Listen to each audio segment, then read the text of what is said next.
Hey everyone, and welcome to this explainer. Today we're diving into a really beautiful and honestly incredibly important document. It's the Orientation Guide and Code of Ethics for the Vestis Novus Institute. Now, whether you're gearing up to volunteer, partnering with them, or you're just kind of curious about how purpose-driven social projects actually structure their teams behind the scenes, well, you're in exactly the right place. We are going to unpack the specific guidelines that make sure literally every single action taken by the Institute is grounded in ethics, transparency, and just deep, genuine respect. Just look at this quote. Know that you are more than welcome to walk with us regardless of your faith. I love this because it perfectly captures the tone they're setting right from page 1. Yes, the Institute is built on Christian values, but their stance on radical inclusion, it is crystal clear. No matter what your personal faith background looks like, if you've got an open heart and you're willing to respect their vision, you are deeply, deeply welcome to walk alongside them. It just lays this warm, protective, and super collaborative foundation for everything else we're about to cover. All right, so here's our agenda for today. We've got 5 key areas. First up, mission and faith. Second, our core values. Third, ethical posture and conduct. Fourth, the protection of children and adolescents. And finally, care in the internal environment. So let's jump right into section 1, mission and faith. What exactly do we believe in? Well, to put it simply, the Vestis Novus Institute is an interdenominational Christian missionary and social organization. That specific faith is the engine here. It's what gives meaning to everything they do. It's the lens they use to dream, to serve, and to move forward. But like we just talked about, you really don't have to share that exact theology to jump in and help. The only real request, just keep an open mind, respect the vision, and show up with a welcoming heart. Moving on to section 2, our core values. These are the principles we develop. Okay, so there are 5 essential traits that really form the absolute bedrock of the Institute's work. It all starts with love and compassion, truly recognizing the inherent dignity of every single person. Next up is humility, acknowledging our own limitations and serving without ego. Then integrity and transparency, making sure our actions actually match our words inside and out. Then there's confidentiality, which is completely non-negotiable when it comes to protecting privacy. And finally, social responsibility, that active, roll-up-your-sleeves commitment to transforming the lives of vulnerable youth. When you put all those values together, they build this incredible community united by ties of respect and mutual care. The Institute doesn't just see its team as volunteers, they see them as friends.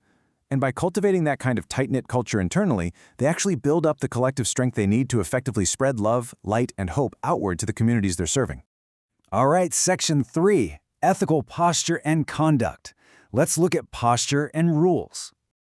When it comes to actual day-to-day conduct, the expectations here are crystal clear. On the positive side, volunteers absolutely must show up with empathy, active listening, and just total respect for everyone, period, regardless of origin, faith, gender, or social condition.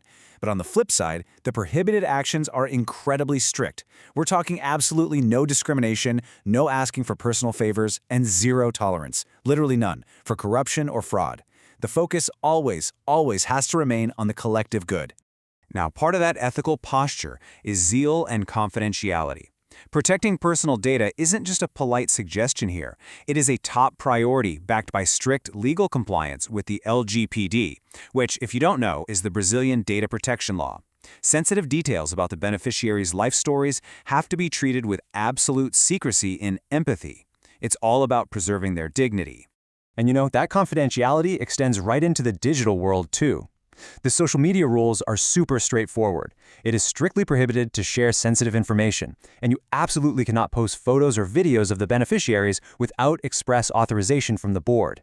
Basically, every volunteer is a representative of the project, so protecting the project's image means being incredibly mindful and, honestly, just really smart about what goes online. Next up is section 4, protection of children and adolescents. This is all about strict boundaries. If you take away only one single thing from this whole explainer, please let it be this. The Institute lays out firm physical boundaries, and these are framed as acts of profound respect and protection.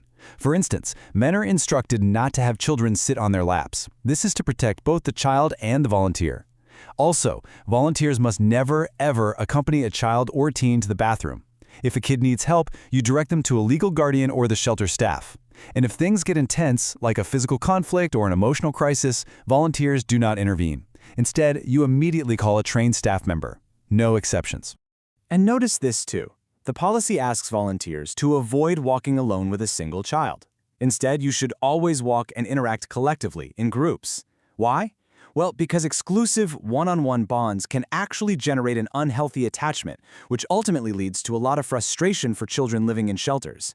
The goal here is always collective care. Those boundaries aren't just physical, though. They're conversational. Volunteers are explicitly instructed to avoid asking kids about their families or why they're in a shelter in the first place. Those questions can trigger some really deep emotional pain. Also, never promise gifts or future help, because broken promises just completely shatter trust.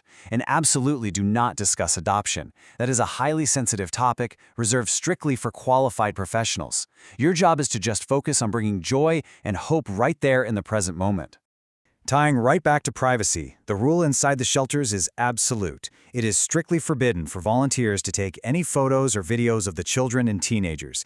Keep in mind, a lot of these kids are under protective measures because of past trauma.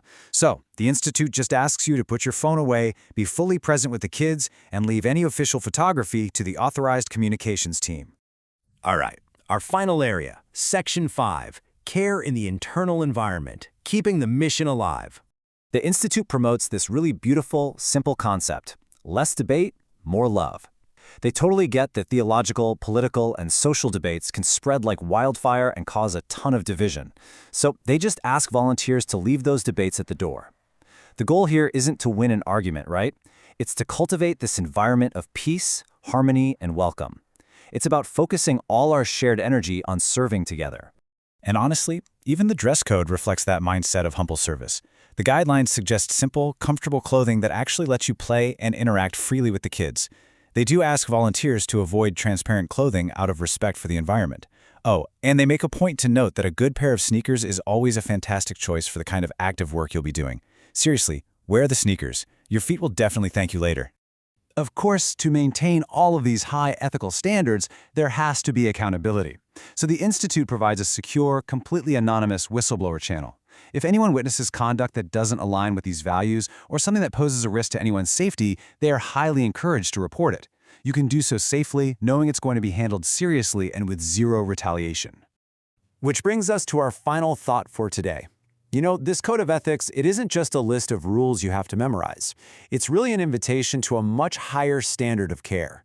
So whether you're volunteering at the Vestas Novus Institute or you're just navigating your own local community, I want you to ask yourself, how can you reflect love, humility, and deep respect for others in your very next action today? Thank you so much for joining me for this explainer, and I really hope this gave you a clear, structured look right into the heart of this incredible organization.